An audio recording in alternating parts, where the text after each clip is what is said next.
Hey, what's up everybody? Welcome to the art studio. It's a Fine Art Friday, and you know, I couldn't sleep last night. I woke up at like 3 o'clock in the morning and laid in bed, and I just literally finally said, forget it. I'm getting up, I'll find something to do, maybe I'll paint. And then I'm thinking to myself, how cool is this? It's been an exciting week. I have all this new technology I'm working with for live streaming. Got 3 cameras set up, a little lighting.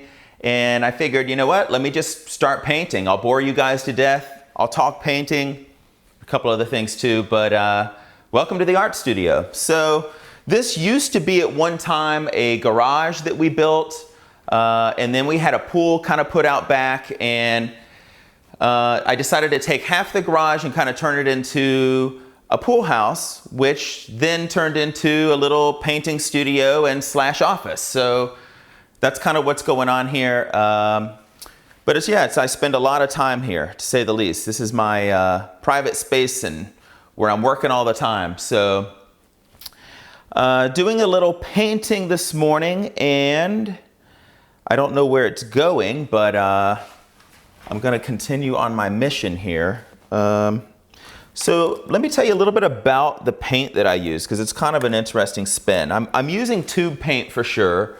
Winsor Newton tube paint right here. And I do a lot of detailing work with tube paint. But I also use a lot of paint sticks. And this is something I've really been loving. And there's a couple different ones that I use. These are Shiva paint sticks. You actually find them more times than not in like the arts and crafts section of the paint store. But it's the same stuff that's in the tube paint, only there's wax mixed in. So it's kind of cool because it'll dry in about 24 hours, and I can go back at this and go back at this. And tube paint and these sticks work together and marry beautifully.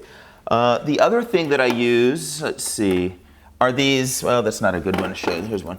The Sennelier crayons as well. They're oil pastels. The downside of these is they don't really dry. I mean, these things just go forever and ever. The plus side of these is they give this really great texture. So, you know, the more I layer things on, the more it gets like this impasto effect. And I'm typically these days, I'm looking to put a lot of color and bold texture into my work. I think that's what makes it kind of interesting. So generally I'm having layers upon layers upon layers of paint until I find a beautiful texture that just really radiates off the canvas. So it's just kind of my way of doing things. Everybody has their own thing, I guess you could say, but this is kind of what I'm working with. I have a great friend in the city, New York City, the only city, right? Sorry guys. New York's the place. Who kind of taught me this methodology, and I just got completely addicted to the process of imagination and painting and all that it provides me artistically beyond the camera, and I've been at it ever since. So what I like about these are kind of buttery and smooth. These again don't dry, and what you have to do with the Shiva's paint sticks is you have to take a layer off. So I'm gonna just kind of bend down here and show you. These are just baby wipes, and baby wipes are perfect for this because you just kind of peel this layer of, I guess wax is got to be what it is, right? That dries off, and you can just come back at it. The wax will kind of dry back over, and then you can kind of just move this around and layer it in, and it kind of does the same thing, only these will dry in 24 hours. And what I love about these is they're non-toxic. That's a beautiful thing. And so I don't even mind finger painting with them, and I'll find myself, you know, doing a lot of things like that. So let me switch angles and kind of bring it in close. So these are the paint sticks. And again, I'm just kind of bringing this in and adding layer after layer of paint. And then that just kind of builds up an incredible texture that's interesting to look at.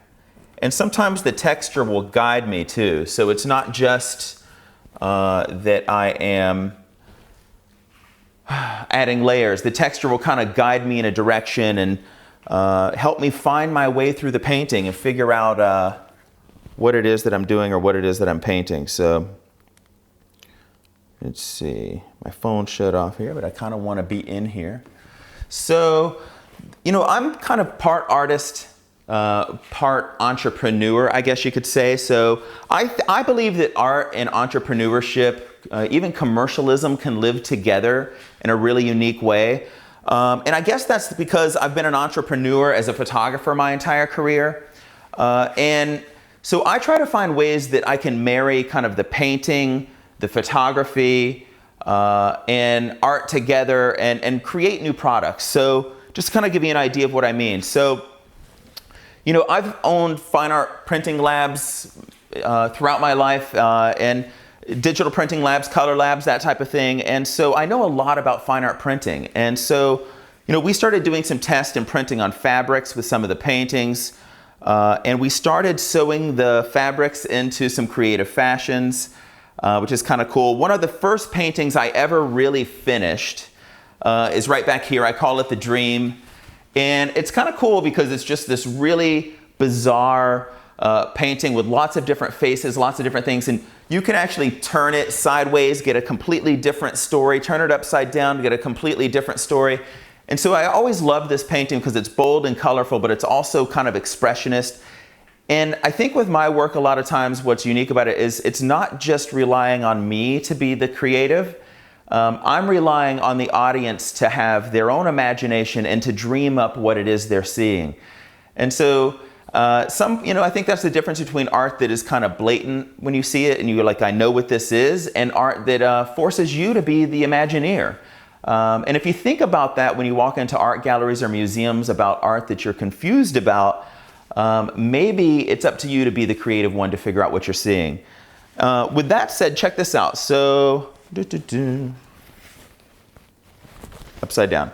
So this is a bodycon dress, or I should say, yeah, this is a flare dress. So, and what I did was I remixed the painting a couple different ways in Photoshop, and that way it repeated really cool as a pattern, and then we printed this out.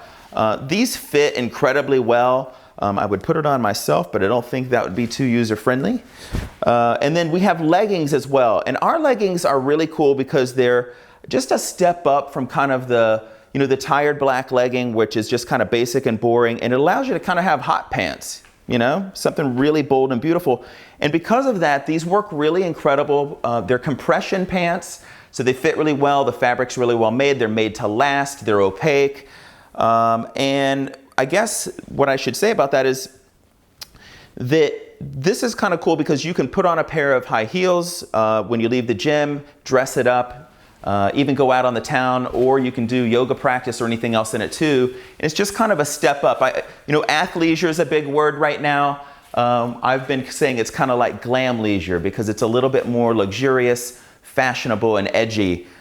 So I've kind of turned my paintings into a fashion line. And it's available online at shopcharlee.com, CHARLEE. And I don't know, just something creative that we're doing. So that's pretty much it today. I'm going to continue painting here, but I don't want to bore you guys to death. I appreciate you hanging out with me for a little bit anyway. And Fashion Friday, I hope you guys enjoy your weekend. Try to make the most of it. It looks like it's going to be beautiful where we are. So we're pretty excited about that because we've got lots going on, both behind the camera and in the art studio here as well. So we'll catch up with you guys later, and I am out of here. Stop live.